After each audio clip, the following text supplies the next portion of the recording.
សួស្តីបងប្អូនអរគ្នាបាទជួបគ្នាជាមួយមីនម៉ាកូផ្ដល់តម្រុយបាទទៀតហើយបាទថ្ងៃនេះមានមាន2គូចង់មកចែកជូនបងប្អូនទាំងអស់គ្នាបាទគូទី1នោះគឺបាទតូរីណូប៉ះគ្នាជាមួយបូឡូណាហើយគូទី2បាទណាប៉ូលីប៉ះគ្នាជាមួយនឹងអេអេសរ៉ូម៉ាតោះបងប្អូនទៅចូលរួមទូទីលេងជាមួយមីនទាំងអស់គ្នាថាក្រុម2នេះបាទក្រុមណាយកឈ្នះក្រុមណាហើយស៊ីគ្នាប្រមាណគ្រាប់គូ2នេះបងប្អូនចង់លេងអេមីនក៏សុំណាបងប្អូនលេងតែខាងបាទតូរីណូបាទជំនាញអត់មានទុកចិត្តទៅលើបូឡូណាទេអញ្ចឹងបងប្អូនស្រឡាញ់តាមីនអត់មានសំណាក់បងប្អូនលេងតែខាងតូរីណូបាទ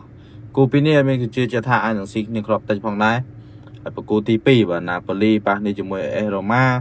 យូនេះអត់មានជាថាអាចនឹងស៊ីគ្នាទៅវិញទៅមកហើយអាចនឹងស៊ីគ្នាបាទគ្រាប់តិចអញ្ចឹងបើបងប្អូនស្រឡាញ់តាមីនអត់មានក៏សុំណាបងប្អូនលេងតែខាងបាទណាប៉ូលីបើជំនាញអត់មានទុកចិត្តទៅលើម្ចាស់ផ្ទះទាំងពីរគូហើយអត់មានតែ2គូនេះទេបងប្អូនស្រឡាញ់ការវិនិយោគហើយវាជាថាបាទ2គូនេះគឺជាតម្រុយល្អហើយបងប្អូនចាំបានតម្រុយច្រើនទៀតបងប្អូនគាត់ទៅចូលក្នុងបាទចូលក្នុងផ្ទះរបស់មីនបាទចូល link ក្រោម profile ចូលក្នុងផ្ទះមានតម្រាក់គូជាច្រើនទៀតបាទហើយសិតតែភាគរយសុបអញ្ចឹងមានតែប៉ុណ្្នេះទេបាទកុំភ្លេចចុច like share follow មានអ្នកមួយផងដើម្បី share ធ្វើវីដេអូបាទតម្រាក់គូបានបន្តចាំមានតែប៉ុណ្្នេះទេបាទជម្រាបលាជួបគ្នានៅវីដេអូ